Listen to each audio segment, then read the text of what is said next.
Hello and welcome to the Crow's Nest. My name is Brandon Kane, and I appreciate you tuning on in here. I'm a little bit late in the start time today for this Mariner game, as I was trying to get a little late start from the football stuff from the other channel. But I want to go live today, as I'm not going to have a really good amount of opportunities this week to go live, and we have our Mariners right now trying to keep the playoff dreams alive. It's not looking too good here in the bottom of the fourth inning. Jared Kelenic is in a 1-1 count. The Mariners find themselves down 4-0 as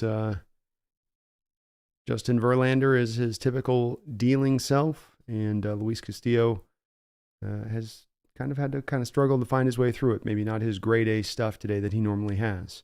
Not a good combination. Lady Luck's just not quite been on Mariners' side as of recent with those kind of breaks.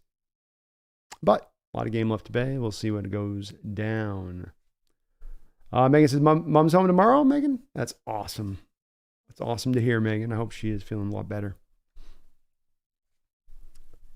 Hope you're doing good out there tonight, too. Kelenic's going to swing right through a fastball, top of the zone, strike three. And Mariner bats, you had Julio last inning with bases loaded. 1 out. Kind of the ideal situation you'd like for your lineup, and that's right there. But no dice, so that will end the inning. We'll go to the top of the fifth, and Mariners are down 4-0. Brutal. Nitro Hawk, how you doing? It's good to see you in the chat. Hope y'all are doing good tonight. I'm definitely gonna be a little low energy tonight because I am feeling yesterday, that's for sure. But like I said, I did want to get live because I think the only next time I might possibly be able to do a Mariner game this year might be next Saturday. And so I want to get this going.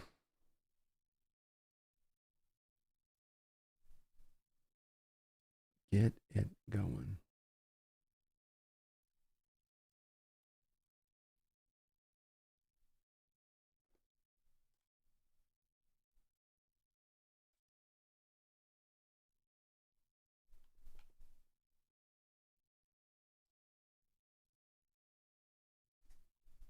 Megan, you're also exhausted? Yeah. Oh, no worries, Megan. I totally get it. Yesterday was definitely a marathon. It's I got to prep up for the football season because it's just, oh my goodness. I was in bed, I think, at like 6 a.m. today. I'm trying to get that post game thing out, so I'm definitely wiped. But it's good. All the videos did really well yesterday. We got the Bleach Report 1, which seems like it went well, and all is good, though. Rodney, the Mariners team is a disaster. Their strength is letting them down. I do not think if they miss the playoffs that discussion of a new manager has to be at the forefront.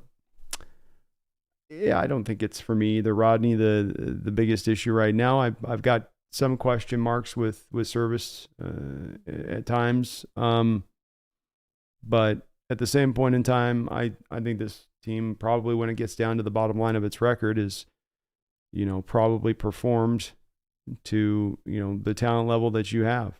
I know the offense has been doing a little better in here and there in moments, but it's also had the shutout a couple days ago. You continue to be unable to really produce runs. And that's, to me, the forefront issue. Don, how you doing, man? He says, hello, Brandon all. Hope everyone's weekend was well, despite the passing of David McCollum, whom I loved as Ducky in NCIS. Well, rest in peace out there to McCollum. Castillo gets a nice swing and a miss on a slider here to open things up, which is nice, trying to keep the Mariners within shouting distance. Castillo at 65 pitches here. He gets the first pitch swing high and deep and high and deep, and Julio right there at the warning track. Whew, that looked like trouble. 2 men down.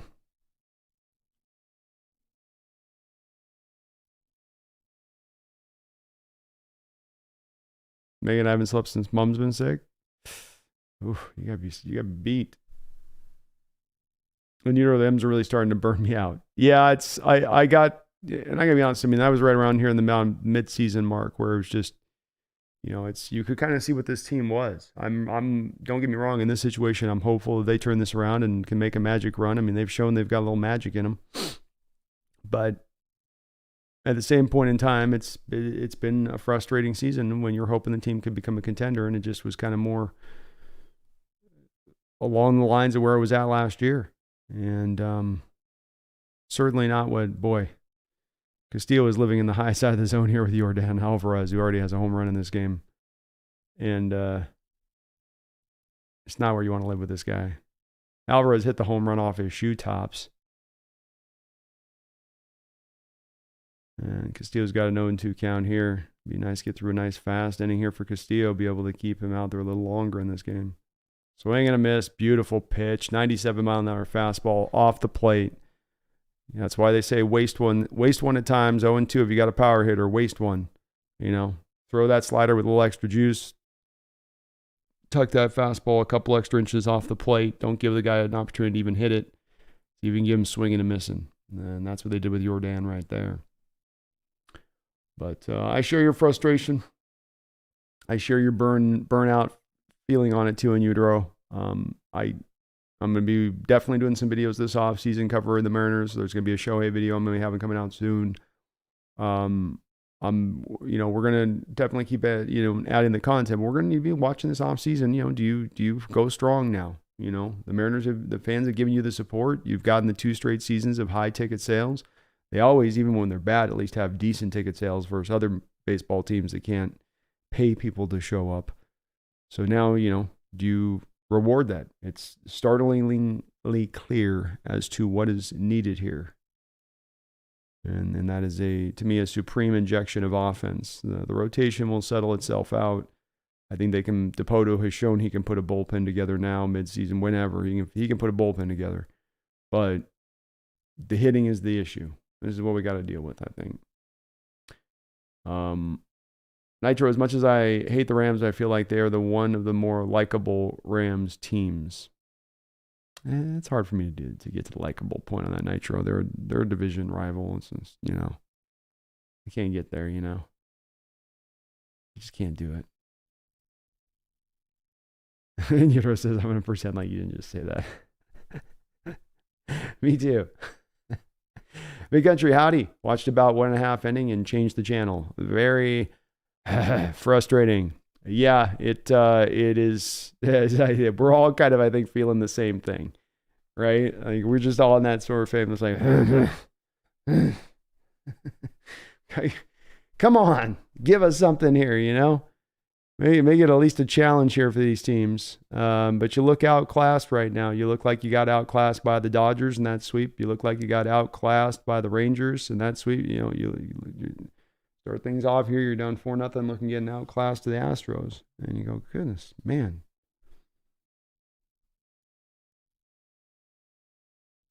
The organization, Suarez was just a miserable swing, 0-2. The organization just has to, I hopefully realize that this is direly needed right now, or this team's not going to be able to get to the place of really, really able to get in and making. It might get into the postseason, but I don't know if you're going to really make some noise if you keep putting together lineups like this. 3 straight strikes into Suarez. Verlander's not a guy to waste one himself, so that'll be an out number 1. John says, wow, checking in late, not looking good. Yeah, not ideal. What we'd call this.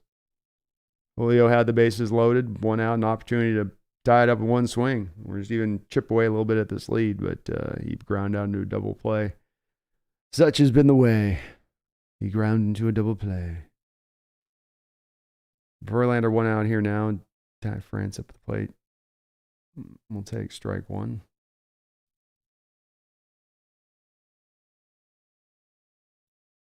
49ers have never had a likable team. That's facts, Nitro. Big facts.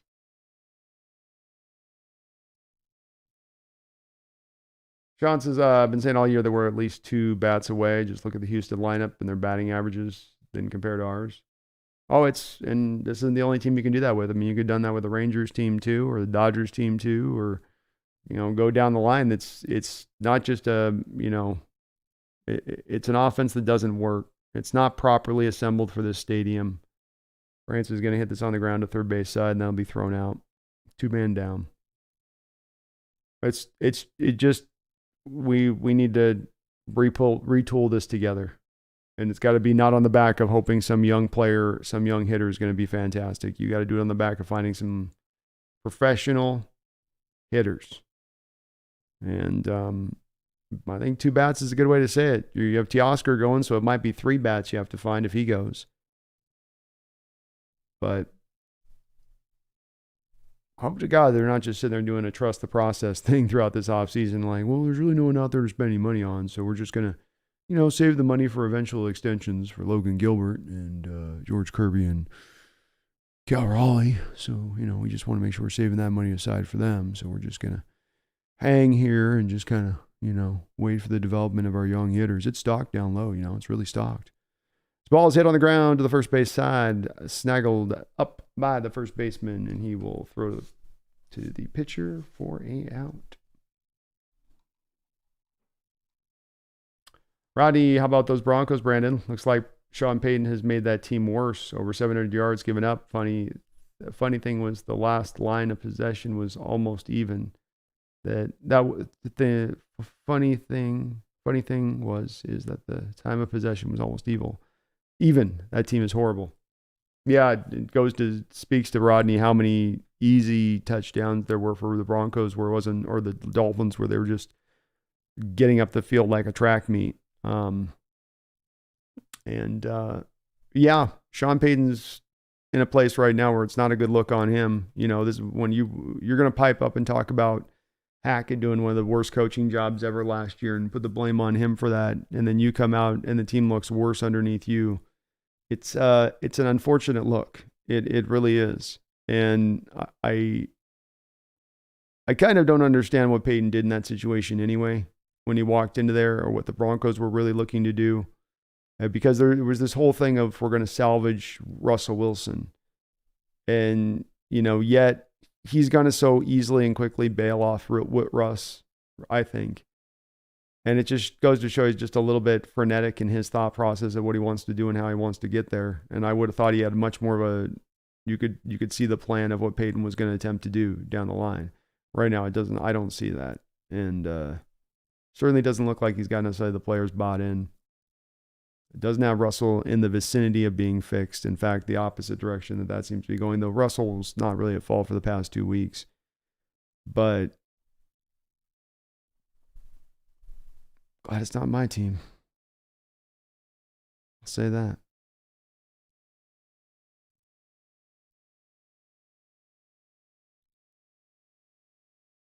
Nitro, I can't really hate the Cardinals. They're just way too awful. You feel a little bad for them? The country says we might be 3 to 4 bats away. Hey, it could be even far as that too. I agree.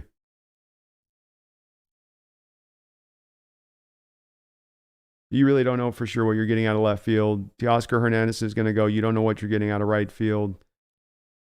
Second base has been a no-go zone. Your first and third baseman, oh my God. Mel Tucker just drilled this into the upper deck. Golly.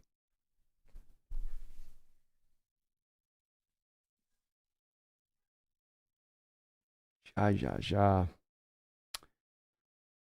I think the pitching's wearing out too because you had these guys eat up a little bit more innings than you wanted to. The plan was to give some time, I think, to give this rotation some rest at points in the season, give them a little bit extra time. And instead you had to kind of push the pedal to the metal. Not trying to blame it all on that, but I think it's a contributing factor. And both with Jordan and Mel Tucker, I always tell you guys, with those lefties, don't miss low and inside. They will kill you. They will absolutely destroy you inside with that stuff when you put the pitch in there. And Castillo's missed a couple times. And they've taken advantage when they've had it there. Wow. But yeah, you're right. Left field, right field.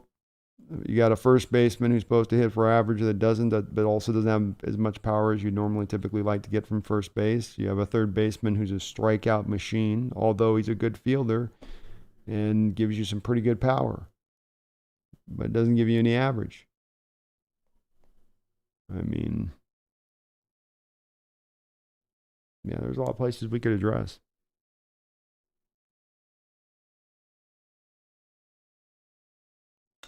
Megan says I may be a salty 12, but I love seeing the Broncos fail. I just hope they don't end up with Caleb, though. Yeah, I kind of don't either. Although if I have to choose between the Rams, the Cardinals, or the Broncos getting Caleb Williams, Broncos can have him at that point, as far as I'm concerned. But no, you're not alone, Megan. I was seeing last night in the stream. I mean, it was hot and heavy with the folks coming in there talking that were, you know, enjoying the state of things, enjoying that game, enjoying seeing, Russ go through with it. And I'm more in that state of just kind of, I'm not just, I get it, but I'm also kind of like, it's over and done with. Well, I'm not surprised it's happening down there. John says a balance between the farm system players and spending for proven hitters. I could be okay with that approach. I guess for me, Sean, it just depends on what are we talking about by proven hitters. Is it Colton Wong, AJ Pollock proven hitters? Or are we going to get more like, kind of Teoscar Hernandez types? But I'm okay with that. But they gotta go beyond just soft strokes and waiting on the farm system. And I'm a little worried they might do that. Rodney, the issue is the Mariners from office is cheap. We continue to go to the games and buy the jerseys, boycott the team, and that will get their attention. Yeah, I don't know what I think the culture is so ingrained here at this point. I mean, the way that they're able to keep the stadium rolling with the attendance, even when the team was bad, I just don't think that that's real feasible, a boycott. And we will learn very clearly this offseason if that is the case. They've shown supreme hesitancy over the past 2 years. This is going to be a fly out to left field here, can zone under. That'll be 2 men down. They've shown supreme hesitancy the last couple of years to do so. Maybe this will be finally the offseason, and if they are that way, I'll certainly call them out on it, Rodney. I'm not going to be a patient guy through this offseason. Don't spend the money. No, spend the money. Nitro, who really cares if the Broncos give to Caleb? We already have destroyed that franchise in multiple ways. Their fans are just miserable at this point. Yeah, you're probably right. In utero, I think Dipoto has proven to ownership that the team is headed in the right direction, so maybe they'll let him spend money. I hope they do. Especially to consider, you didn't take on any extra salary at the trade deadline. I think they were thinking maybe they were going to potentially do that. Bottom third payroll. I mean, any way you cut this, the attendance that's up, most profitable team in baseball, slice it any which way you want. There should be money there to spend.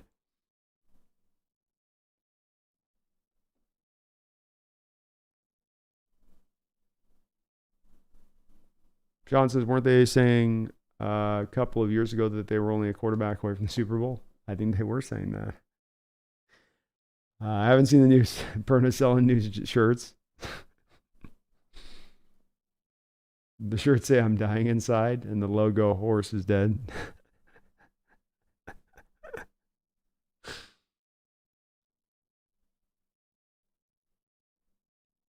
Maybe the Rams can have him for me. No, the Rams cannot have Caleb. Incorrect.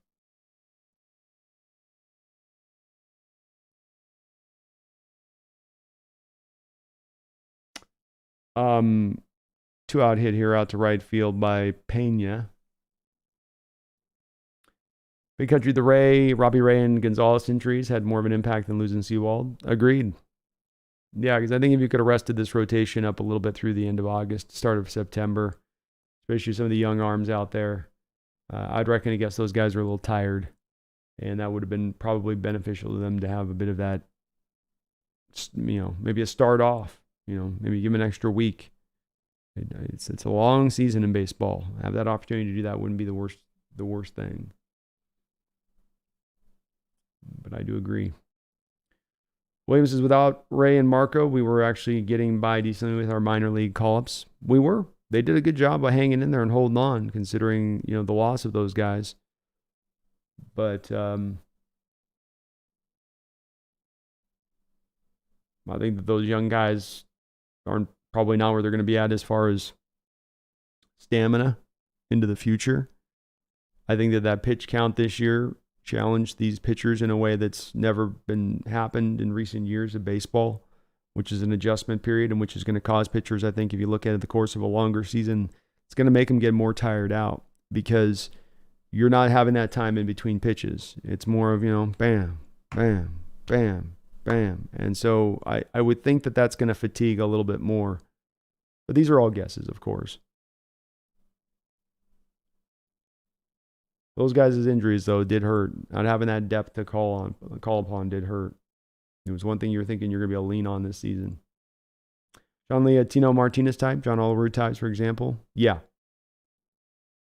You can handle having a first baseman that doesn't give you a lot of power. Maybe puts 12, 13 home runs out in the season. But okay, you need to hit 300. You need to get on base. It'd be nice if you had some speed, but I know with first baseman, that's not always what you get. And Castillo gets a strikeout here. We'll go into the middle of the sixth. Seattle Mariners down 5-0, 0-5. But Olerud was a good one too. Olerud, a great fielder and absolutely that type of guy that hard to strike out, could spray the ball all around the field. Great average. Olerud was really good. I would have loved to have gotten Olerud young.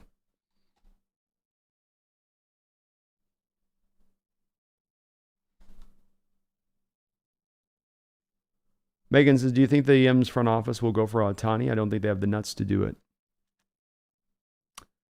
I don't have a certain opinion one way or another on it, where I feel like I guess I lean to thinking it just makes so much sense that I feel like they're going to at least try. I don't know how hard that try is going to be, though.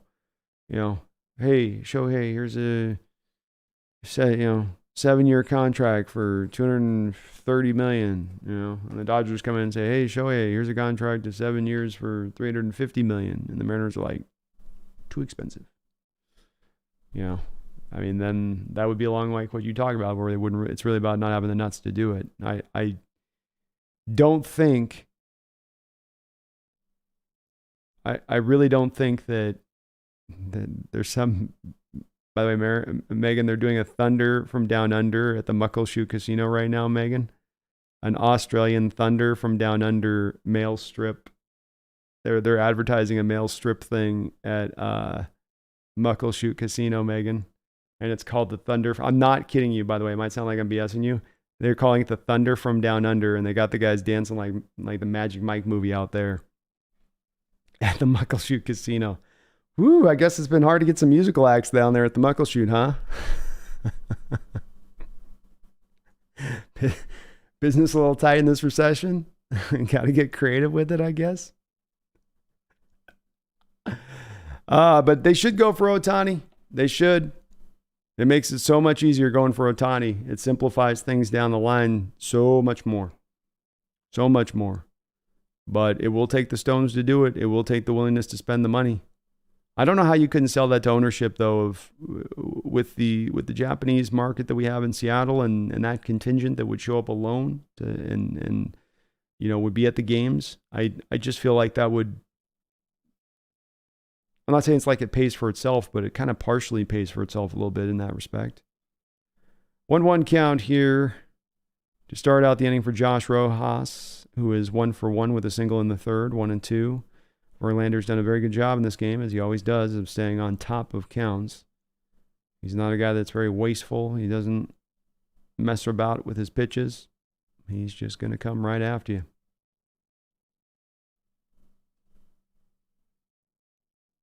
1-2.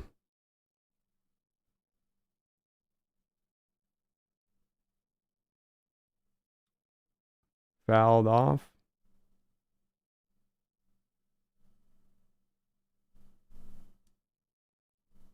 Nitro Hawk says the Thunder from Down Under is wild. Yeah, I've never seen Muckleshoot ever advertise a male strippers before. Yeez. Ground out to first base. Rodney, why would Ohtani want to come to Seattle? We have not proven we are continue to be a playoff team. He wants championship, and the Mariners need more than him. Dodgers will outpay to get him.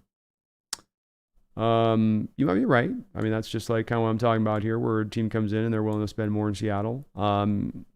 If Seattle was willing to be aggressive dollar for dollar, do I think we offer him an environment here where it's just about as attractive? As we won? No. But have we been a winning team over the last couple of years? Did we get the playoffs last year? Did we win a series last year? He knows how tough this division is, which is one of the tougher ones in baseball. Look at the records across the board. I think he also looks at it and goes, okay, if I was being a smart baseball fan on this, is the Rangers going to stay at this spot forever? Are the Rangers, where I look at them, versus the Mariners with the young pitching staff they have, with Julio, with Cal Raleigh, steady guy in J.P. Crawford, the top of the lineup. Maybe it's not the most attractive place to him, but I don't know that he necessarily just looks at the Dodgers as a guaranteed place where he's going to go there either. We'll see, though. We don't quite know the mind of Shohei at this point. I just want the Mariners to at least try for him. If he decides to want to go somewhere else because for the reasons you gave, so be it. But at least put your hat in the ring. At least say, hey, we'll match whatever offers out there. If you want to go somewhere else, then so be it at that point. Julio steps in up to the dish now. He is 0 for 2 in this game. First pitch swing.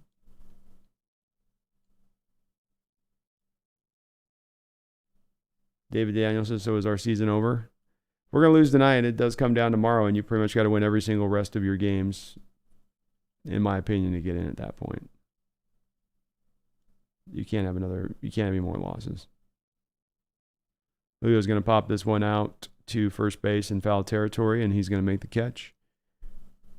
So we will go into the top of the 7th. Mariners down 5, nada, no, zero, dos, zunt, ronte, gronsta, bustre, teremoto, zost, kal, tulimer, zefat, grot.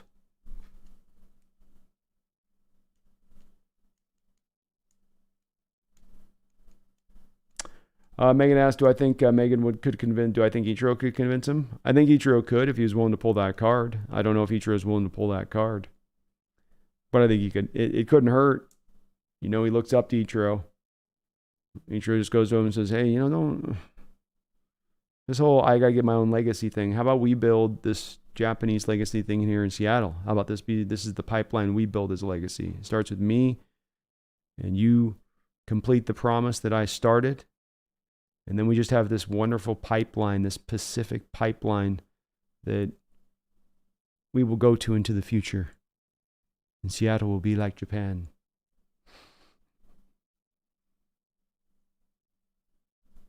I don't know. Rodney, why pay him? We have so many holes to fill on this team. It would be Ohtani and that's it. I would not be happy with an offseason with one big bat. Well, you're a bottom third payroll, Rodney. I don't think by signing simply just Ohtani to a big major deal, that's going to suddenly preclude you from having no more money to spend. So I guess I would disagree with you on that. That means that that's all the money that we have to spend at that point. Like I said as well, I think there's a part of this deal with Ohtani that you got to factor into on what it's going to do for the sales of the team and attendance and everything else. You have good attendance right now. If you bring Ohtani and you bring him on and you got him in the lineup every night with Julio, you're going to sell out pretty much every night. So increased ticket sales factor into this. No, I can't get into that hole. It's all on Ohtani or there's nothing else you can do. I really can't. There's other moves that you can do, and it's a tremendous. You're adding one of the best bats in Major League Baseball to the lineup. There should not really ever be a time that we go, we can't use that. And the too expensive thing is exactly what I'm kind of saying here, Rodney. You've been the most profitable team in baseball the past 2 years. You're in the bottom third in payroll in baseball. You have Julio locked up for life on a very nice contract as it's going to go forward. There's no real super bad money on the books. You could probably get out and eat some of the money in the deal and get out from the Robbie Ray deal if you wanted to. There's some ways you can move and offload salary if you wanted to get creative with other spots. But no, I think that there's other places that you can go at. And Ohtani can absolutely be in line and you can do more beyond that. This comes down to what's the commitment to winning. It'd be one thing if we weren't making them the most profitable team in baseball the past 2 years. It'd be one thing if you weren't a bottom third payroll. You could kind of go to those excuses a little bit more, but you can't when that's the case. It's more now the land set up to handle a big contract like this. To me, it's quite the opposite on the other end of that. If you go from thinking, well, our ticket sales is going to be at 2 million, like, well, we'll get 2 million in attendance for a year if we have Julio and just what we do and whatever we do this offseason in free agency, even if we're winning. Versus if I bring in Shohei, it's going to be around 3 million. And okay, so if I'm spending whatever I'm spending, 40, 50 million a year on Shohei or whatever, it's like how much of that million that he's drawing then in direct ticket sales would you take off of that contract?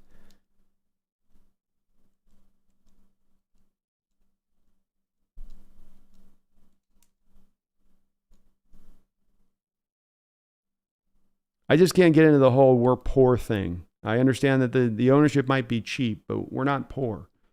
And we're supporting this. We're going into the stadium and we're supporting this ball club.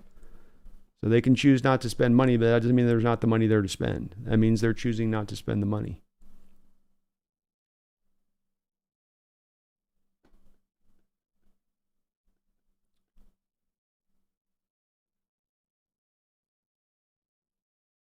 Not sure I say we bring back King Griffey Jr. Yeah, me too, man. He could play some left field. Does it make sense, B? I just don't see him pulling the trigger if they don't have a Paul Allen type into it. Maybe not.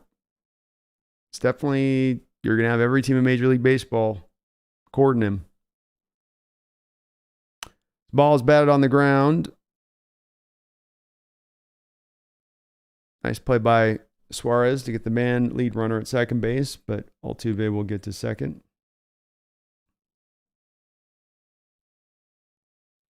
Seattle Samurais. I like the sound of that. Next, let's go Japanese Mariners. In utero, we most likely won't be able to land Ohtani, but God, I hope they throw the bank at him. That's all I'm saying. If he wants to go somewhere else, I get that. I understand that this may not be the most attractive place, so be it. But don't let it be because you're not willing to match dollar for dollar whatever else anyone is spending. This is the perfect kind of bat to add to this lineup. Left-handed power hitter, can draw walks, grade A outfielder, great arm in the outfield. I mean, Julio's going to be getting pitches all day, depending on how you want to put him. Maybe Julio behind him. I don't know how they'd probably structure that, but you could even offer and say, hey, we'll put Julio behind you. Just give you some protection. And Eurosysms can definitely afford to sign Ohtani. That's how it feels to me, man. Nice double play here to second base. Good job in relief by Thornton. He works quickly through and gets the Mariners through this inning with a little bit of hope left here as we're going to go to the bottom in the seventh. Astros up 5-0.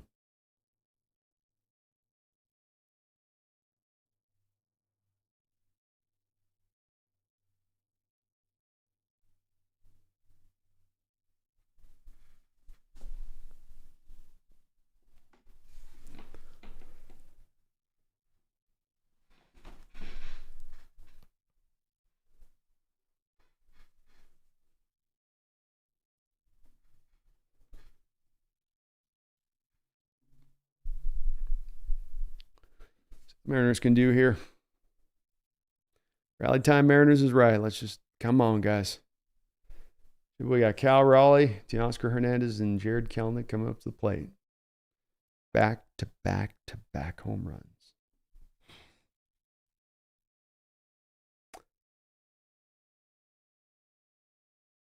Eric, I am living the dream. The Bears are still nuts, I assume. Chicago Bears might be the worst team in NFL. Brutal. Team's looking brutal right now. Daniel says, how is it possible that it seems like all of our pitching arms just started dying, everyone? What can be done to prevent that next year? I think that they had, the encouraging part here is I think that they did have a plan in place here, Daniel, of trying to mitigate this very issue that you've seen us deal with. That is that my theory on this is the new pitch clock comes into play this year, and you used to have pitchers who would throw a pitch, walk off the mound, Do this neck move. Take a deep breath, grab a little bit of the rosin, tap it on the front and back, we'll go through their wipe down nervous tick thing, then get back up onto the mound and throw a pitch after about 35 seconds. And what you have now is the pitch clock getting these guys more in this, you got to go. And I think that over the course of a season and as innings pile up and as games pile up that you've got to pitch that way, I think it has a tendency with some guys to kind of wear them down a little more as there's this adjustment period to this new style of rule. Cal Raleigh's showing bunt. How about that? Takes ball one. So I think it's a little bit of that, Daniel, and I think that the Mariners were trying to get around this by, you had Graham Hancock in there and you were going to go to a 6-man rotation, which was to give those guys that extra day of rest. And then Graham went down, and that was after Robbie Ray went down, and Marco Gonzalez went down, and you just didn't have anybody else to call upon to bring up that you felt comfortable with starting games now. And these guys got wore down, I think. I think all of them probably could use a start off if you were to ask them, give them a lie detector test. Raleigh 2-0 takes a fastball right down the middle here, 2-1.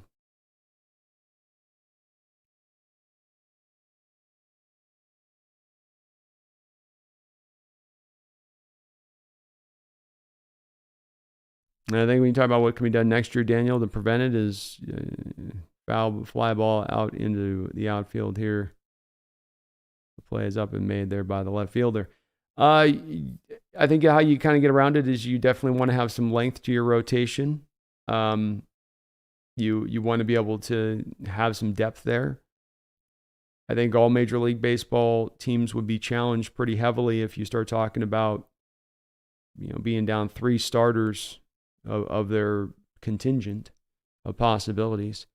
So I don't know if there's, if you have the same injury situation into next year, I don't know if there's a way to necessarily get out ahead of that outside of around the trade deadline, making a move for a starter at that point. But they were trying a little bit on this one, I think, to get around it. Hancock just it wasn't happening. Nitro, if the Bears beat the Broncos, I generally don't know what they should maybe just erase their franchise. I'll tell you this, if I'm the Broncos right now and we're going to be getting to the trade deadline here, I would absolutely be flipping people at the trade deadline left and right, even if I can't get maximum value for them. Because that Payton's got to turn that whole thing away. They're going to have to eat the dead money off for us this year. It's just going to be pain. Great pain. Great pain. Adam Yang's cap. I like Seattle. I visit for a cruise in Seattle. June. That's a good time to come visit, man. That's when we're at our most pretty. Teoscar Hernandez, 1-2 pitch. Swing. And a miss. Strike 3. 2 men out for the Mariners. Sean says even Trubisky had a better start to his career than Fields has. They just can't catch a break. They can't. It's a team that has zero forward-thinking ability in what they do. Everything with that Bears organization for years has felt reactive, has felt, kind of in the moment. There's not a real plan there. Look at the drafting of Justin Fields.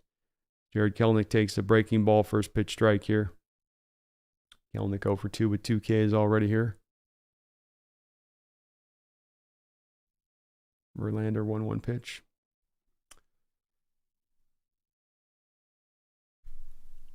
But they go and take Justin Fields because he just happens to drop in that draft, and they're like, "Oh, we got to jump up and pick him up."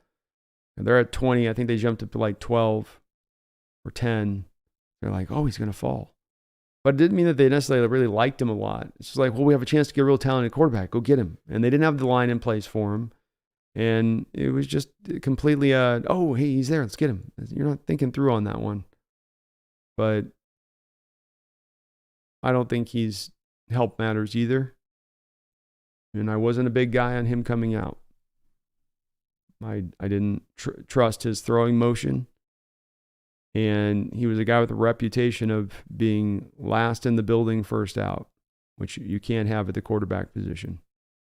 1-2. Kelenic fights this off foul. Left-hand side. Adams Yang's cap. Let's go, M's. Please pull the Astros out of the playoffs. We're trying to hope they can do it, man. Adam, we're running out of steam, man. Air's blowing, but we're not getting any steam.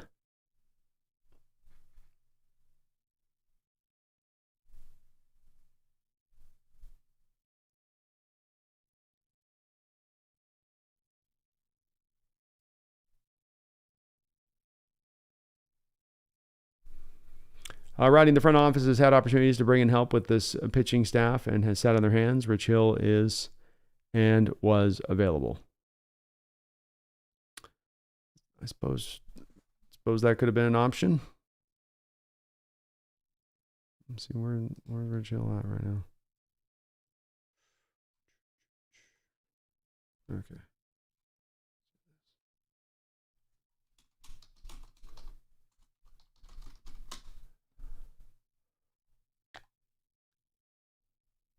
I mean,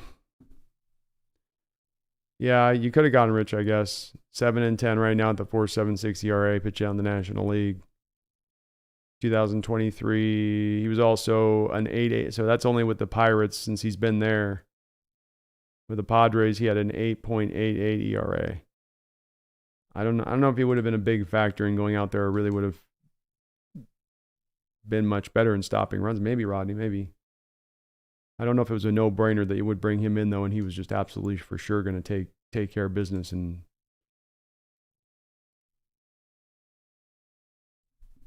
he's got a 1.48 whip with the Pirates, and he had a 1.78 whip with the Padres in his 31 starts.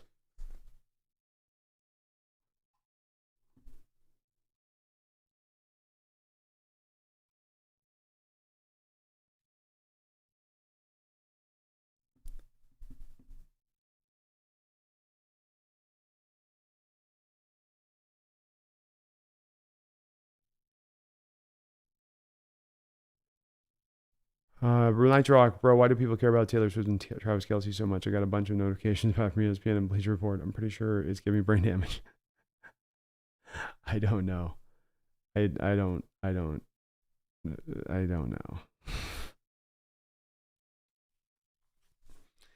It's definitely, yeah. I'm the same as you on that one. I could do without it.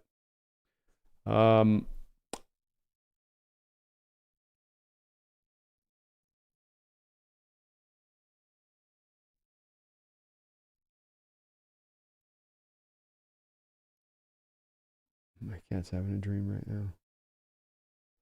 I see a little pause going like this.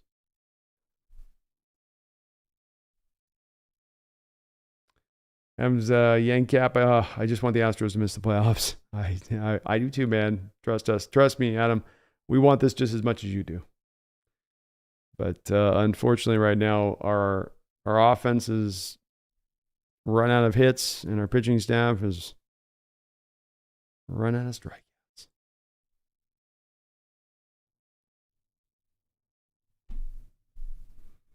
I don't know if there's a lot of teams out there, Adam, that are handling Verlander in his career. Man's still rocking a 3.28 ERA, so he's still getting a lot of teams. It says Taylor Swift's fans have pushed Chiefs jersey sales up 100%. That's hilarious. Those Swifties are real, man. Nitro, it's actually crazy how much people worship celebrities. It's pretty much a religion for them. It definitely can be for some. Nitro, yeah. I don't get it either. I see it at times with, we got an out one, number one here in the top of the eighth on a ground out with Jordan. I see it at times here in the sports area of things where for people it becomes about the individuals in the sport, not about their team, and you can see that at times when, for instance, we get to moments where we have talks about, okay, is now around the time to move on. It's like, you can't move on. That's this and this. And you go, well, are we rooting for the team here? Well, no, it's the play. Like, okay, but it is part of life.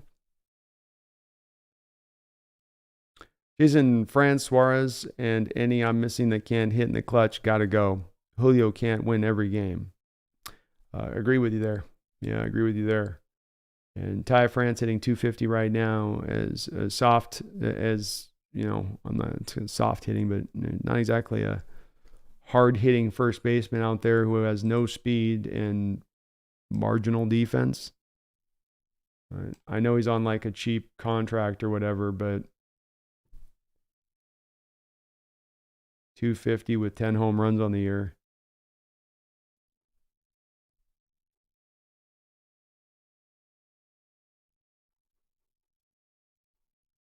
I'm definitely not married to Suarez or France at this point.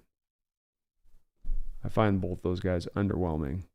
And Suarez gets those home runs, but he's got this same stroke. So it's one of those guys in the analytic era where you can pinpoint where guys' hot zones are and where they hit balls. Like you can lock in on Suarez pretty quick, especially in the outfield, about where it's going to go. And that, like they showed in this stat in this game, he's got well above league average in hard hit balls, yet the guy's still hitting 230 on the season. Why? Well, because he hits it all to the same spot where he's hitting it hard, and you can predict it because he doesn't have a lot of going the other way. It's just a pure line drive kind of stroke where he's yanking everything. Gives you a good glove at third base, but less of these hitters in the lineup hitting 230 in the stadium. We need guys up over 250. We need in the 260s. We need a couple guys around 300, like other lineups in Major League Baseball have.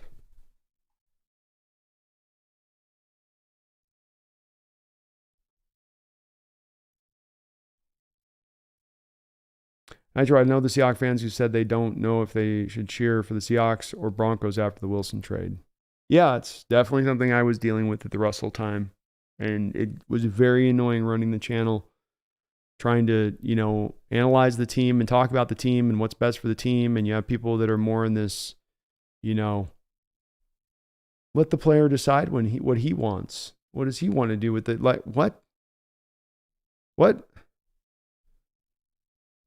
And I get the reverence for I get the reference for the players, I do, and I know with a lot of those young fans, it was, Russell was the first quarterback because they're young people coming in to just realize they even like football and love it, and he's the one that helped bring them into the sport maybe. But all that being said, yeah, it got a little bit old with that.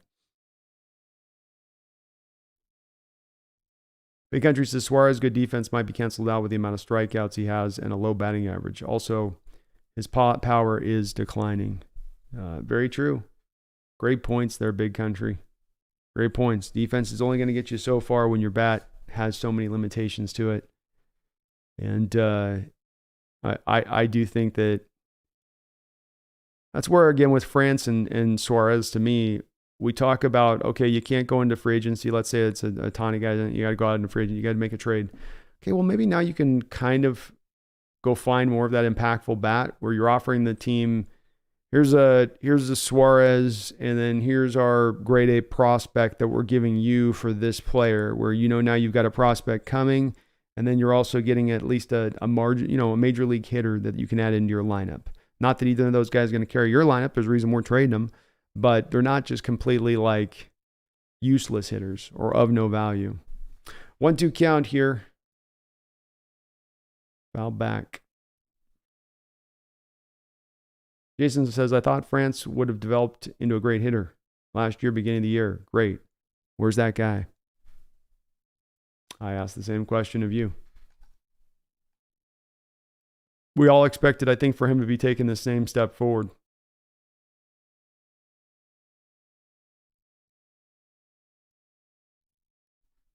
Guys should be going into his prime here right now. Fly out to Kelnick in right field, so there'll be 2 men down now. It kind of doesn't make sense.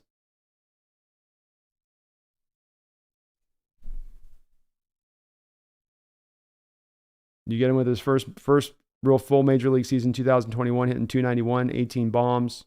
Comes back to 2022, hitting 274. Hits 20 bombs. Comes back this year, hitting 250, 10 home runs. Still hits 32 doubles. He's tied for his career high.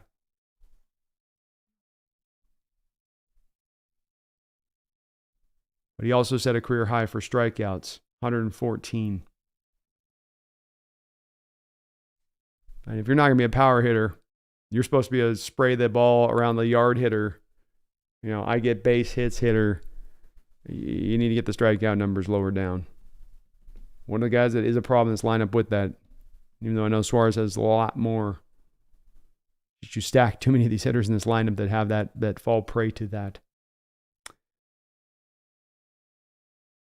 And I said with my team over a player. I agreed. Me too.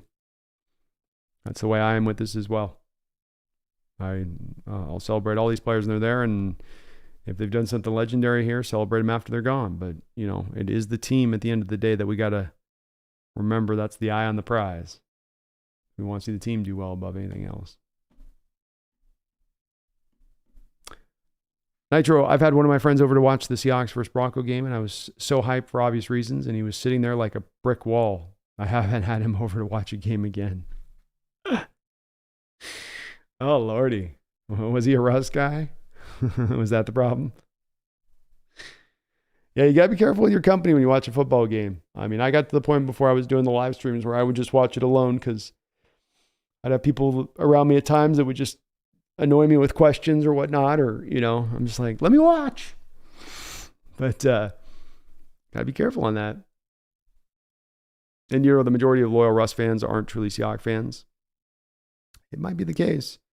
I certainly can say that there were users that we'd see in the chats, names that were big Russ pro guys that you don't see anymore ever out there at all. So there was one guy on Twitter that was like famous for it. Like he just, anything that was mentioned about Russ, he'd be in the Twitter post, trying to tear it down.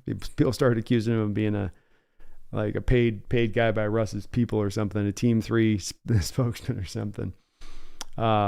But you saw a couple go. Which was weird to me. I mean, I love these guys coming up. I love Griffey coming up for the Mariners, and I love Largent coming up for the Seahawks, but it was always the team.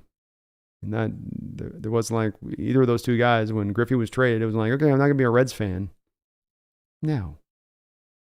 Two men down here. Leone's out here for the Mariners in relief as they're trying to hang this thing in from the 5-run deficit they find themselves bequeathed. Megan says, we don't get Ohtani. What else? Who else would we target on for that kind of role? You go back to Teoscar if you want to do in right field. Obviously, make some more signings and do some other things in the lineup beyond that. And I don't think Teoscar is ideal, but that's a possibility. I haven't done as much, Megan, yet a deep dive on looking who's going to be free agency available and who's going to be available in trades. So I'll start getting into that here as this season finishes up here for the M's. But I'm sure that there's going to be some, other than Ohtani, there'll be some other options. Especially because, like I said, I think they can do some creative trades here to make it work. And the way it was looking, would you have preferred the Broncos first this year or the 2 seconds? I would have gone with probably the 2 seconds because I don't know if I could have counted on 3 straight years of the bad play to get the top pick, 10 pick, I like having the 2 seconds, and then you can kind of put your core together in this from that fashion of things, where it gets maybe a little more spread out if you're trying to do it, multiple years down the line like that. So I prefer the 2 seconds. I don't know if even the Denver would have been willing with the 3 ones either, though.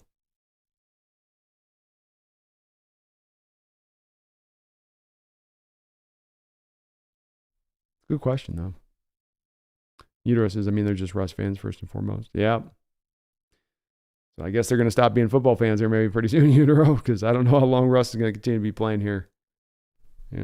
I think it's heading in a direction with that one where it's going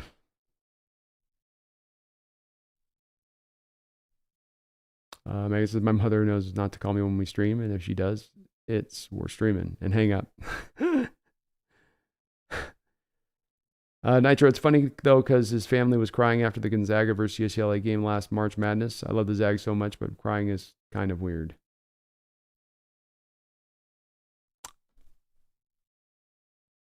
Yeah, that is kind of weird. I've never cried due to a lost sporting event, even when I was a young lad.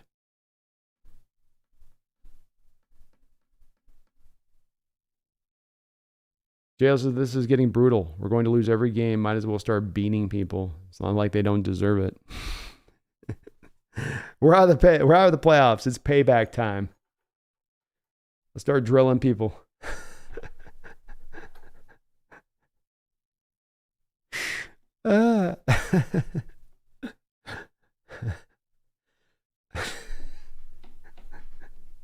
What's going on with the Mariners? They're just hitting everyone in this lineup all of a sudden.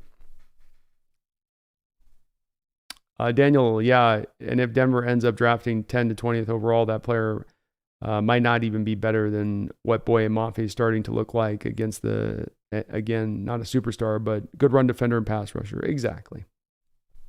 You also want that, to me, you got this core kind of all developing in the same time, so they kind of all should come into bloom right about the same time, which would be a bit of mine with that too, where even if you have the guy or you have to wait that extra year then for him to kind of, we'll wait till he's do year 3, then he's really going to be taken off at that point. So I think it is better, a little bit of the bird in the hand on this one rather than waiting far out. But I don't know, man. Maybe check back in with me at the end of the year, Daniel, because if it's the number 1 overall pick, I'll be like, they should have just taken the 3rd first.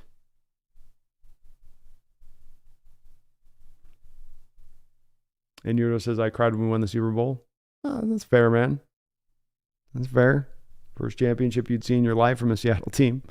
I was drunk and surrounded by so many people, and it was an open bar. Let's just say that. So I barely have a memory of walking the New York City streets after the game, just trying to find my way to the subway. Suarez gets under this. He's going to hit it foul to the first baseman for out number 1. This is a Sweet 16 game he was crying at Nitro. Wasn't even a Final Four. Get me shedding tears over Sweet 16.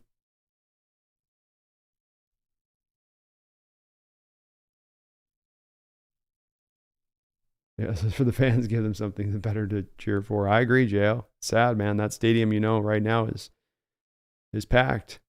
They're looking for something to be excited about. The team's giving them nothing. Verlander out on the hill. He's a damn tough pitcher, but Eric says, I still want to bleed, but fellas, let's do this. We're running out of time, boys. We're running out of time.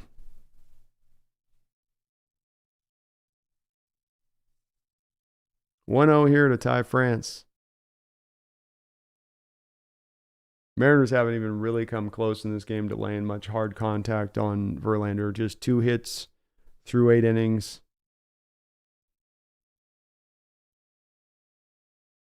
This lineup is brutal. Brutal.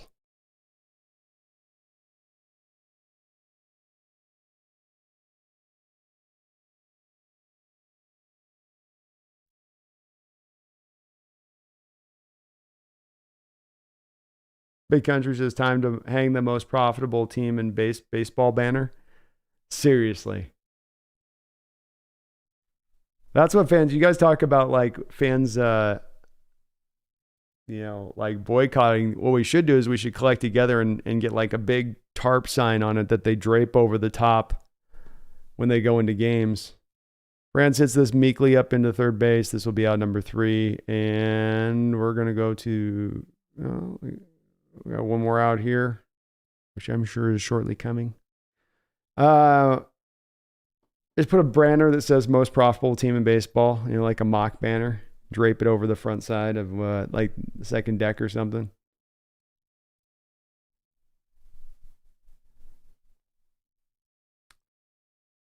All right, Canzone hits it quickly. First pitch over to the first baseman on the ground. Verlander covering. Out number 3. We got ourselves another game where the Mariners are making scoring runs look like venturing through the Arctic buck naked and hoping to survive. Megan, what's the Sweet 16? NCAA tournament has this thing where you have all these college teams enter this tournament. It's called March Madness. Megan, it's something like it starts out with, 54 teams or something? But after you win it may be more than that. But by the time you get to kind of one of the more advanced spots, you're into what's called the Sweet 16, which is the final 16 college basketball teams that are in the tournament and alive. And then from there, it gets down to the Final Four, which, if you're crying about the Sweet 16, you're not even blowing on the Final Four. Come on. I can understand maybe a tier or two about the Final Four, but Sweet 16, especially Gonzaga, who I love Gonzaga, but I mean, the tournament's not really their greatest place. Nitro, to be fair, I did cry a little bit after Gonzaga lost the national championship game, but I was 10 and super invested in Gonzaga. Oh, you're 10 years old. I mean, just my opinion, I'm dead inside. I'm quickly getting there too, just my opinion. Unlike last week, I was fighting so hard not to get toxic on this stream watching this team hit. Going, really? Not even one run? Not even just one run?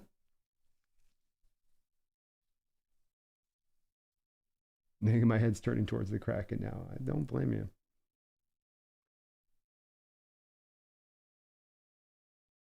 It's amazing Mark still is with the Zags. I respect the hell out of that because big schools have tried to poach him. Oh, you know it. He's turned down, I'm sure, millions and millions and millions of dollars. It's cool. It's very cool to see, though. You get those spots in college football that can be like that, where a coach is, oh, well, he's going to definitely go to the next. And he likes where he's at. He loves what he's doing. Hopefully Gonzaga one day eventually gets a title. It's going to be really hard, though, now, I think, in utero more than ever before because Gonzaga can't compete with the NIL stuff. I wouldn't think. I don't think there's a lot of big purse strings out here in Spokane. So, you have a lot of those college programs out there in basketball able to pay guys, and it's going to probably get hard to pull it off. Just my opinion. Can super chat. I am only at about 5. We're about 430, 40 of 540 subs. So just my opinion, I got to get, I have to demonetize this channel, which means I got to get to 1,000 subscribers. So if you're not subscribed, please do get subscribed because we're trying to get to that 1,000 mark. I also, just my opinion, need to do some more uploads for the channel here, which will help me get to that spot. But I gotten kind of football centric this off season a bit. Plus the Mariners started to kind of annoy me in mid-July. I was kind of getting into a spot where I'm like,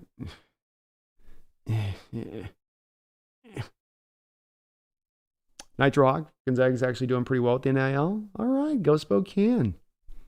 Go Spokane Whales. I love it. 3-2 against the Flames in their first preseason game debut. Okay. Just getting things figured out.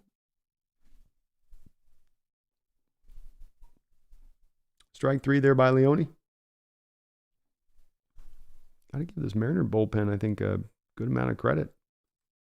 They've come in and held things down the line now.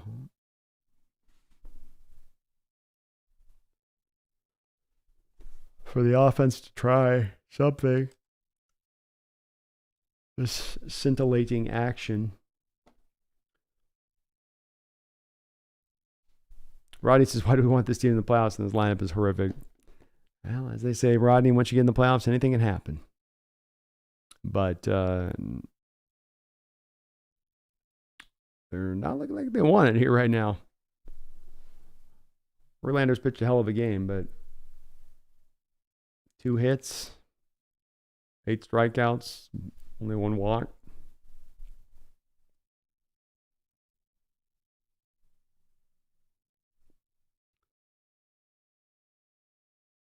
Just my opinion. I'll get you back on the Hawks Nest, catching up on Brendan. Sounds good, just my opinion. No worries, man.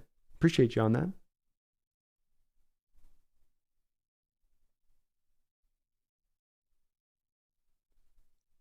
Two 2-1.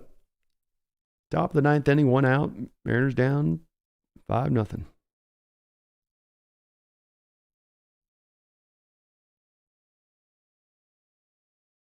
Hit to the shortstop. Crawford up with it, and he will throw him out over at first.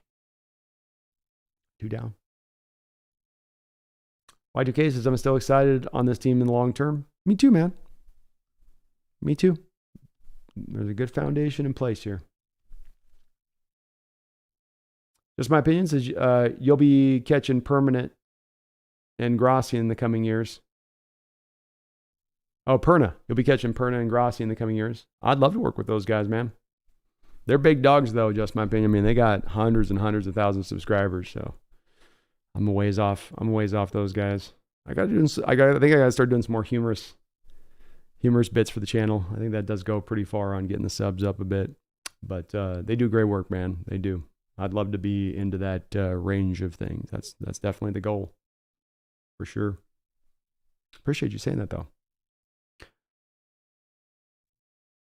Nitro Gonzaga may have got may not got a title, but they don't really underperform March Madness. They got the longest Sweet 16 streak and have made two championship games in a 5-year span. My bad, man. I take it back.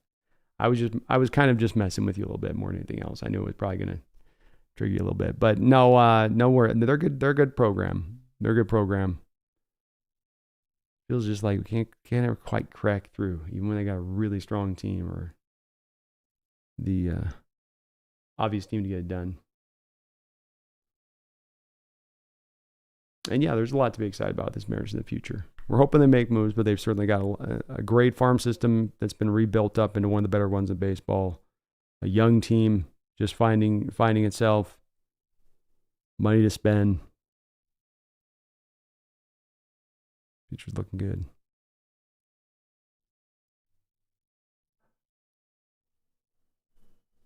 Remember the time. Where's the hunger in this team? Another night of the bats going ice cold. Mariners seem like they are selling the wild card at this rate. Yeah, they've not made much of a fight of it here through September. This month, after what you did in August, coming back into this month, it's been pretty underwhelming, where you set the stage to really have an opportunity to take this. You weren't going to have to make a lot of headway into September and do a lot of miracle working. Just continue to play good baseball, take series. And instead you have had multiple series you've been swept. You handled the weaker opponents, but it does seem like when you've taken on the big dogs that are in your territory of things that, you can't stand with them punch for punch. It's just waiting. Hopefully they'll get it figured out at some point. Rodney Brand, that's like catching a fly in a bottle. This team simply is not good enough. The scary thing is they are average.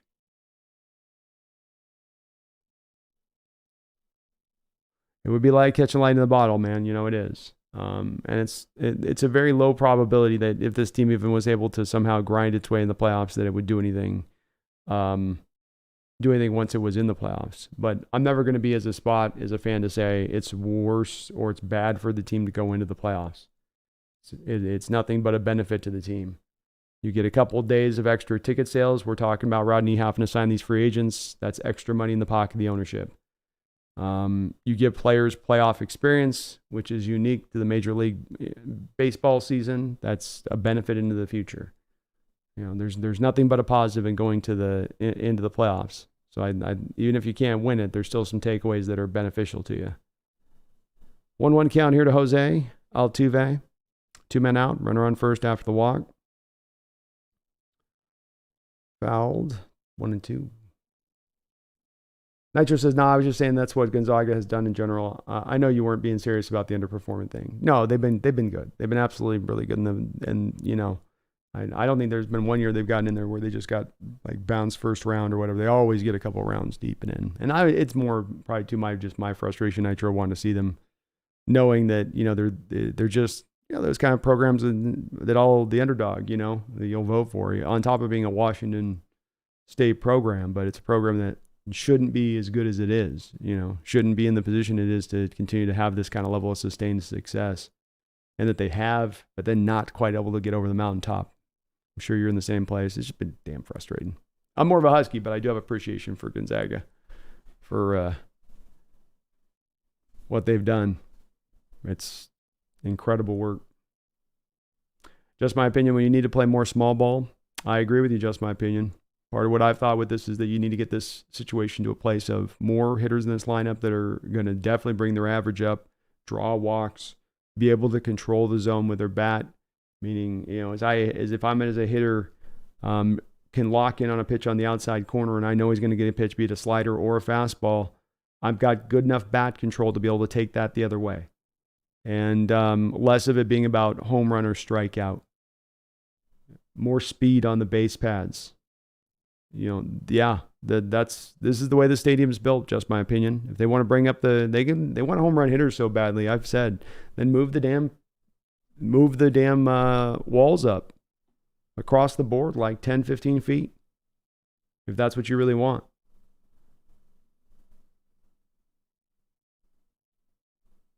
Or go get the guys that can cover the outfield space and be good defensively to cover that large territory, and then find the hitters that can find the holes in the defense with that much territory in the outfield to work with. Good line drive strokes.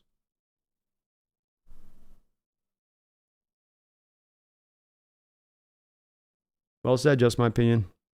And I agree 100%. You're playing one of the more extreme pitcher parks in all of baseball. Oh, we started beaning, guys. We called it. Oh, Altuve gets beaned. Just don't take off his jersey. His wife doesn't want to see him shirtless out on the field, so just don't do that. There we go, right there. He's fine. It's off his little armor.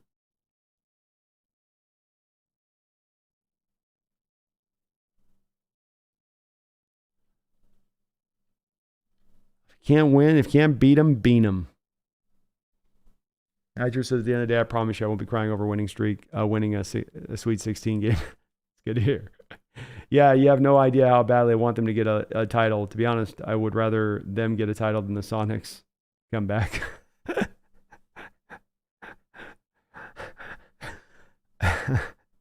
Yeah, I get that, though. The NBA's gotten a little bit lame.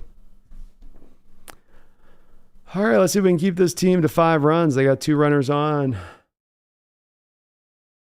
Jazz McCormick next in the head. That'd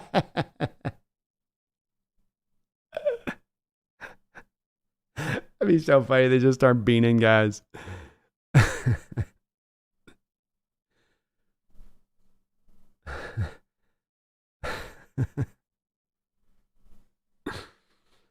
Oh, Lordy.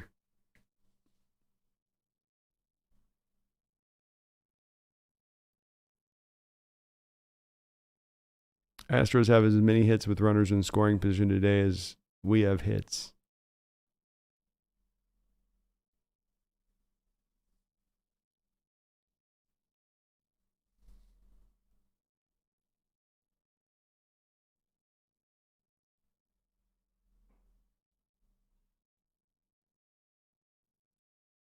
Sour Vanilla, I haven't forgotten about that Rod move earlier this year.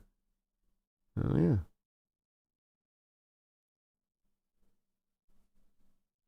Where he tried to knock his hand out when he's going to first base.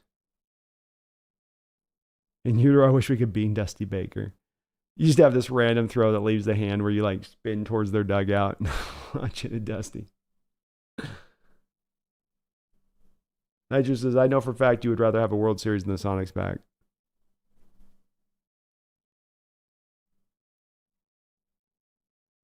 You might be right about that. I'm still kind of bitter at the NBA. I'm in that place of like, you want to go, like you don't want us to be a part of your sport. You don't think that we've been good enough fans for you to have a franchise there. Meanwhile, you've got one in Sacramento. The hell with you then.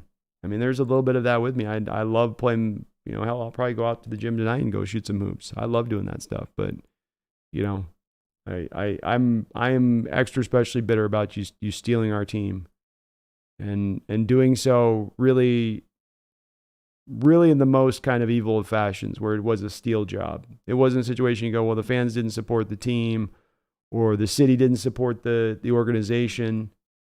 They get talking about wanting to see a new arena, but you had put $200 million in refurbishing up the Key Arena back in the day. I know it's climate pledge crapitis, whatever the crap they want to call it, but like you had done things that wasn't just we're not giving the love, So yeah, I'm a bit about that. Adam Yanks Cap says, "Oh please, M's score 6 runs in the bottom of the 9th. Get ready for a Mariners comeback, y'all. I love the energy. Let's go." I had a rally cap. I turned inside out.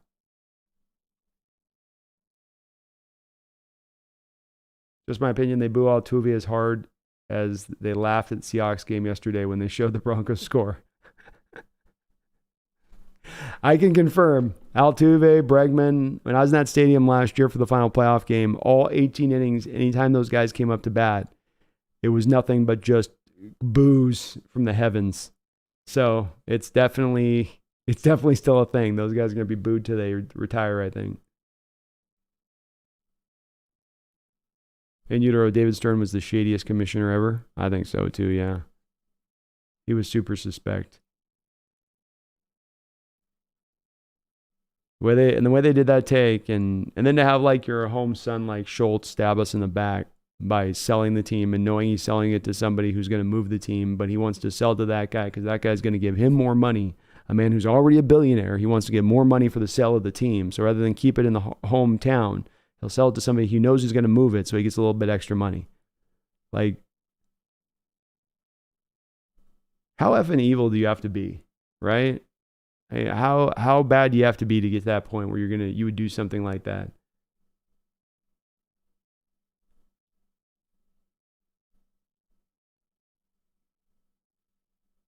Schultz should never live it down. Like, he shouldn't even be able to show his face in the city of Seattle. He should be like egged every time he walks out onto the public streets. Tomatoes thrown at him. You don't do that to your home. I don't care how much you worship and hump money. You don't do that to your home. Shouldn't do a period, but it's extra especially bad that.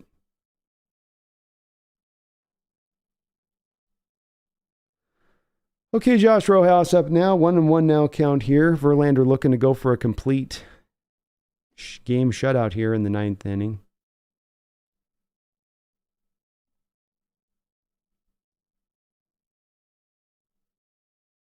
Hi, ball 2. Megan says, I know a certain Sonic who said more than once that he would give his soul for the Sonics to come home. My bet. They know. Well, they know. The former players know how much we love the sport here and how much they were revered and how much the support was there. You know, it's like how it kind of had to be tried to dress up so it'd be okay for them to leave town. They had to create this lie. And everybody in Seattle knows it's BS. Players know it's BS. Again, just makes it all that much more evil. You do it. You ain't just, oh, this is about money. To get this sale, you got to lie. To make this to work, you gotta BS your people from your own home. I don't care. I like money. I like my money. 2-2 count here to Josh Rojas. Down the line, we got a double. Josh Rojas with his second hit of the day will cruise on into the second base bag. Nice little stroke by Josh Rojas. Dusty Baker's seen it enough. Fiddles with that toothpick back and forth in his mouth, and he'll go get a reliever now. He says, Justin, I tried to give you the complete game victory, but I can't do it, my man. Megan Paul Allen would never have let that happen. I mean, Paul Allen was put in the position to almost literally have that same thing happen where, you know, if he doesn't go up and buy the team at that point, the team is going to L.A. You know, it was on the back of him or nobody. So, you know, he actually did the opposite of it there in the moment. It wasn't merely just a matter of, you know, him not making the choice to move the team. It's him coming to save the team from moving them to L.A.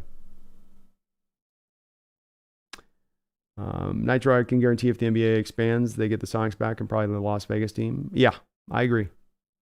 I do agree about that, which is cool. We'll get them for about 20 years before they'll move them to Butte. Remember the time. What if the Supersonics never left Seattle? Durant, Westbrook in their prime. I do think they win a title in Seattle better than OKC, in my opinion. Better market than OKC. It's possible. Remember the time? It's possible.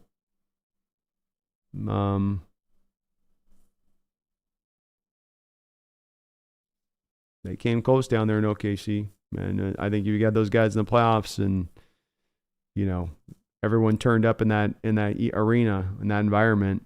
I think that was that whole 12th man thing goes on down into baseball, goes down into basketball. You go back and watch old Sonic games in the Key Arena. That stadium feels alive, like everybody is just hype throughout the whole course of the game, and you're hearing that it's loud and it comes through the broadcast, and that spirit's there everywhere in all of our sports. It's something that we do at the head of our fandom is we're going to be loud, and that's going to help the players. It's going to help the energy. It's going to give them juice. I say this with all due respect. Howard Schultz can F off and die. No, he can. Seriously can. Go live in LA, go live in somewhere else. Don't be in Seattle. Don't act like you care about the place. Don't do empty things to try to offset this look. You know, you are forever painted this way. You know, you are a traitor to your people. An utter traitor to your people. You robbed multiple young generations of being able to fall in love with this sport so you could get an extra $200 million on your stupid basketball sale after you just bought the damn team. Because you're one of those kind of guys. I don't want it. No, I don't.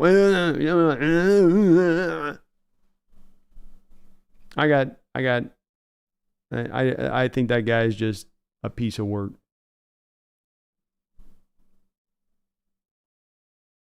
All right, so we got a runner on second now. Reliever's back out here.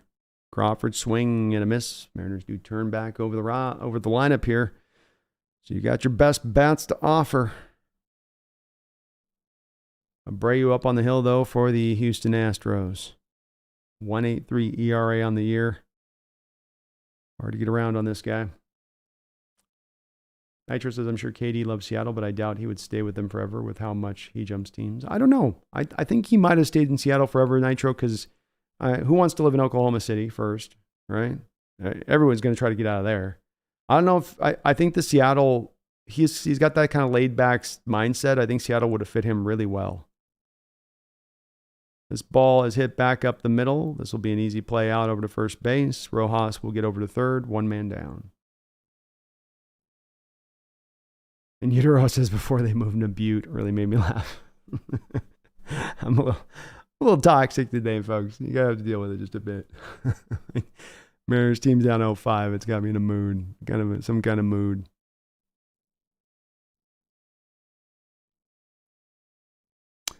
Julio Rodriguez steps up to the plate now, 0 for 3. He has a foul out and a 6. Julio came up early in this game with the bases loaded.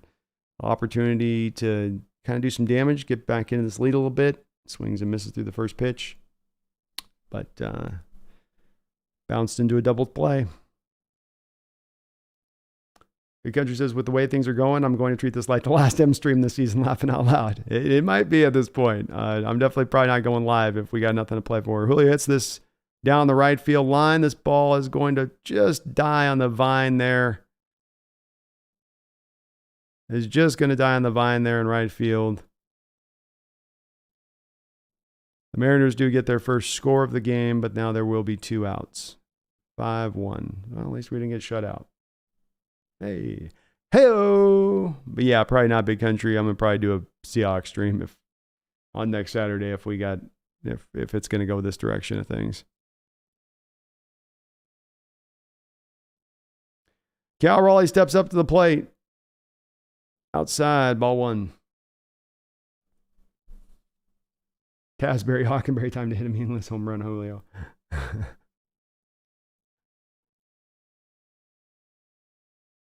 Oh, Lord. 1-0 count here to Cal. All right, ball 2. Makes it love the fact that when they took the Sonics away from Seattle, they said they weren't filling the stadium for home games with the F. Yeah, and that was all the thing, too, where they purposely made the team bad at the end. Bennett did. And he's like, well, the team's bad. People aren't going to the game. He's like, they're not supporting the team. Yeah, I have to move them. You're not going to support them. And then you're not going to buy me a new stadium. Well, we just spent $200 million on refurbishing it like 9 years ago. Yeah, but it needs a new stadium now. I mean, that's great. But, you guys just need to come out of pocket now.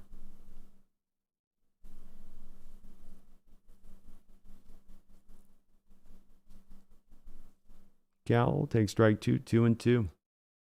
Nitro, definitely best chance for KD to stay in Seattle, but he also went from the Warriors to the Nets to the Suns. The ring chasing thing is crazy. It is crazy. It's one of the things that's gotten lame about basketball is it's just, let's create the super team and go get the ring. And yeah, I don't know. Nitro says, to be fair, the Warriors probably didn't have the money for him, though. Probably not. Not if they were going to keep their whole core paid up, which has been their inclination.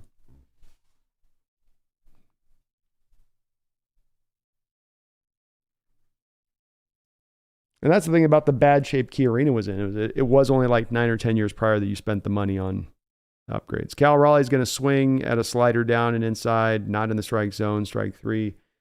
Mariners able only to manage 3 hits in total in this baseball game and might just be seeing in this loss the last of their opportunities here to have some playoff hopes. They do not look like a playoff team this September, and as good as August looked for this Mariner team, you take June, you take May, you take September, you even take a lot of July. You kind of are what you are here, And it's just a team this year that, while it had a lot of talent and had some special moments, and Julio still looks like everybody, the real deal centerpiece for this team going into the future, you still do find yourself falling far short with the bats, and you just can continue to come back and hope that Dipoto is going to look to address this lineup this offseason in a major way, not in a partial way, not in a, we'll get this guy for a lefty that'll be hitting right-handers. No, you need to get some legit hitters here in this lineup, and multiple. And we can't be married to guys that are in this lineup. I really, outside of Cal Raleigh and Julio and Crawford, I think everything else is open for upgrade.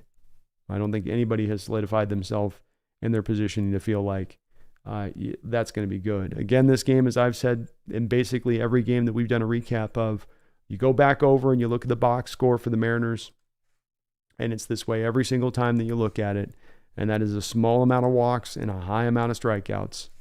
9 Ks today, only 1 walk. Verlander is a tough pitcher, and Abreu as a reliever is a hard guy to hit against too. But the point of this is that when I read these off to you, and the reason I read these off to you every time we do this, is that this is what you see every single game that the Mariners play. And this is a place to directly correct, in my opinion. Tasbury is still in it because Houston has been awful as well. True? It's not over yet, I guess, Tasbury. It just feels a little bit over in spirit, I guess. But technically, we are still in it. And I'm glad all the Sonic stars stayed loyal to Seattle and told OKC no thanks. Me too.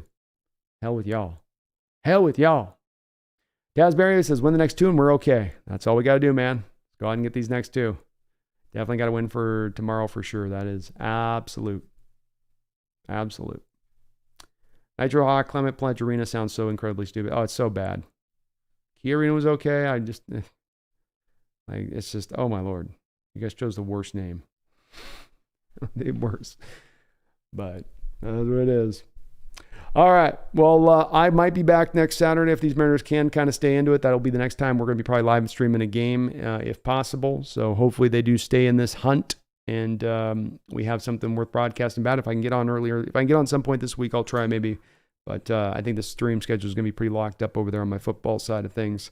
Tough loss here today for your Mariners. Tough end of the season here as they showed so much promise coming into it. We hope they were going to take those big steps forward. Pitching staff's worn down a little bit. The bats have stayed cold. What are you going to do? Until we get back next time, though, to stream, and even if I'm not able to do another game this year, we will be doing some live stream shows on Mariner content this off season. And so count on that. I do appreciate all the folks jumping aboard and subbing up. Please do, if you haven't, hit that like button here if you haven't already as well. I would appreciate that on the way out the door. And hopefully tomorrow brings better fortunes. Hopefully we can get there in better fortunes. Don John says, Crow's Nest. Sounds fun. Thank you, Brandon All. Win or lose, go Mariners. Hey, it's a great way to finish this off here, Don. I love it. And then it might be a little bit down our luck right now. Might not have gotten to the high point this season, but the foundation is placed. The future's looking bright. You got money to spend. Bottom third payroll. Most profitable team in baseball. 2 years in a row, back to back. Let's go. We're just getting warmed up, as they say. My name is Brandon Kane. This is the Crow's Nest. Appreciate you watching. And until next time, my fellow Mariner fans, please do not ever forget,